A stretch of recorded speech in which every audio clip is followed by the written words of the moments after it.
Hi ladies and gentlemen, today's March 18th, and I thought I'd better make a few comments on this Malaysian aircraft situation because I've been seeing some other information that causes me to think that some other things are going on here than what we're being told in the mainstream media. Gee, no surprises there, right? Mainstream media is nothing more than the propaganda arm of the United States government in this country. If anybody thinks we have a free press, of course you're fooling yourselves. At any rate, I could go off on a tangent. Let's talk about this Malaysian aircraft. I want to make a couple of points here. First of all, for this airplane to disappear off of all surveillance systems, no matter what they are, that would take somebody very powerful, a powerful government to pull that off. Okay? This wasn't some lone terrorist, some Al-Qaeda operative, some guy who had learned to fly an airplane and took over the aircraft. This is being covered up by a very powerful government. Now, would it be the Chinese? These are Chinese people on this plane. I really doubt it. Russians? Nah, I don't think so. Who actually has the most surveillance systems in the world? Who has control of the area around the Indian Ocean? The United States. Now, some information came out a little bit ago that, and I wasn't sure what to think about it. The Russians were saying in some intelligence summaries that I finally seen that they were actually watching this plane while it was on the ground in Malaysia. That they saw some suspicious cargo, I think is what it was entitled. Gee, what would that be? And that it may have been guarded by some former Navy SEALs or former military, highly trained military. I'm not sure of the details on that. The point is, the Russians were apparently interested in this airplane even before it left. Well, then of course there's all this conjecture about where it went and how far it could go and all that. Something very interesting I saw just a few minutes ago, and this is why I wanted to make this video. The people in the Maldives Islands apparently saw a plane go over that area. Now, okay, yeah, it could be some other plane. But what is in that area of the Indian Ocean? Have you ever heard of Diego Garcia? It is the largest naval base operation in the Indian Ocean, and it's right in that area. So we have possibly former Navy SEALs involved in this, or active, I'm not sure. Apparently they were found dead. Again, I'm not sure of that information. The real point of this is the location. The Indian Ocean, Diego Garcia, suspicious cargo, the Russians were watching it before it left, and finally, who has the power to cover this thing up, to keep the surveillance out of the way so that nobody can see it? There's only one government in the whole world that could do that, the United States. So this is some kind of a Western CIA military-industrial complex something operation that has massive abilities to control the surveillance grid, especially in the Indian Ocean, which is, primarily surveilled by U.S. military. So I wanted to bring that up. What the cargo is, I don't know. Whether it's nuclear weapons, biological weapons, who knows? Apparently there were 20 electronic warfare experts there or contractors or something, and some people were talking about cloaking devices. I don't know about any of that. I'm just pointing out the fact that, like 9/11, who has the power to cover up the information? Okay? There's one government in the world that can do that, and that's this one, the United States government. Of course, criminal elements of it. That's always what I mean when I say that.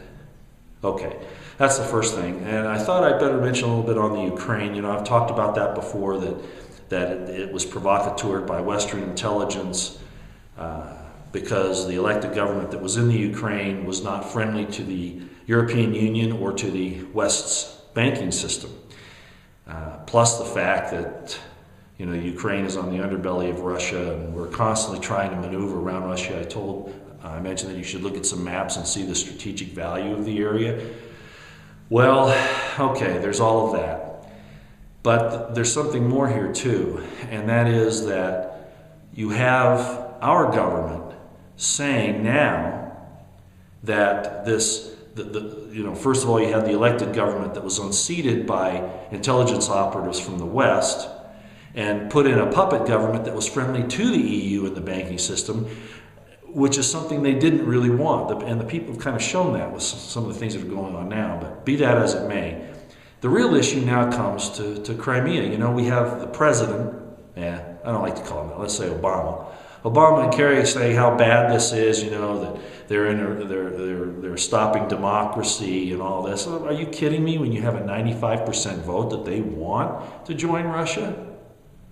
I thought we were all about letting the people make their own decisions. No, only if it agrees with us, obviously, in this situation. You have to understand the history of that region to know why those people might want to go back to Russia. They didn't want communist Russia, maybe, back when it all got divided up. But Russia is actually more free in a lot of ways than we are now. And certainly, if you go into the European banking system, as I pointed out before, what are you opening yourself up to? Remember what happened to Cyprus? I brought that up before. Thank goodness Iceland said, no thank you, we're not having anything to do with it. Bye, and kicked the bankers out and arrested a bunch of them. So the real issue here is they're trying to do two things. They're trying to get these people who have been outside the Western banking system and outside the EU to force them into it so that they can control their wealth and steal it from them.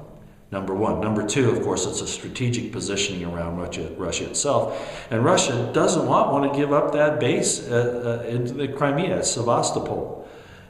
I mean, we don't want to give up any bases anywhere, but we always expect the other guys to. So, however you feel about international relations with the Russians, the fact of the matter is that we're doing the wrong thing now. It's us, okay? We've done the wrong thing. At least the people running our criminal government are doing the wrong thing. So I wanted to bring that up. So, the Ukraine and the Malaysian aircraft situation at this point are the two big issues. But I want to point out that with all these things happening internationally, our attention's being diverted from the criminality of this government. Again, we want our laundry list, fast and furious, NDAA, the IRS scandal, Boston bombing cover-up, and now it's even looking more and more like possibly the Sandy Hook thing was more of a staged event than not. I looked at some of the videos that were taken of that at the time of the incident. And I've been involved in a lot of exercises, and I know what happens in an exercise. And you know what? When I was looking at those a little closer this time, I didn't get the feeling that there was any emergency. I got the feeling like people were moving around like they were in an exercise. Not sure what to do, no real crisis, but just doing an exercise. It really did look like that. So maybe Wolfgang Hilbig is right. Okay, finally, just to end on a spiritual note, the leaders of the world with all that's going on, and I don't know who's all involved and who isn't, but you can kind of watch by their fruits. Remember, I've said that before, by their fruits you'll know them. And there's an awful lot of hate-mongering, fear-mongering going on at the national level, whether it be terrorism or wars or whatever. And I'm not saying those things aren't real. Most of them are provocateur and manufactured. But regardless, what is the end result of all that? It's to keep people worried about things and not being able to improve their spiritual selves.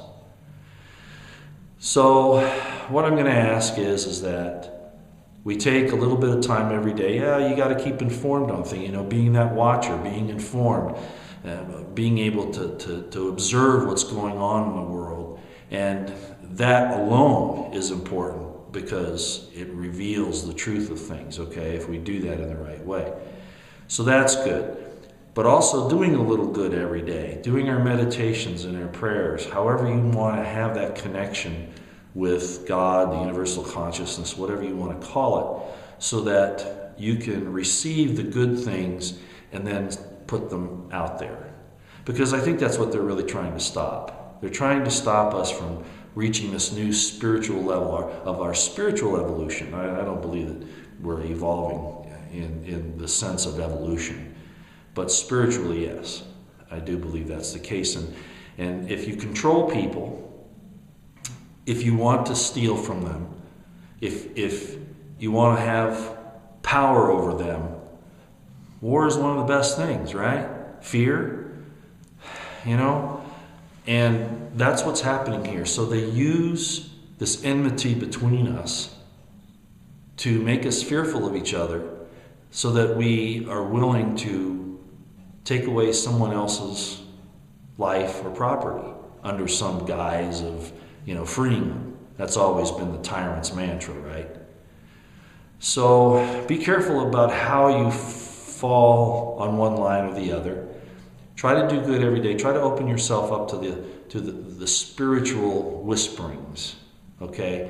At least at some point in the day. Do a little good, and don't allow these demons that run these governments to keep you from reaching this new spiritual level that I think we're about ready to embark upon. Kind of nebulous, but I figure it's better to be a little all-encompassing than too concentrated on specifics. Okay? Well, enough for today. Just wanted to do this real quick. Not a whole lot of good information, but just some observations. And keep your eyes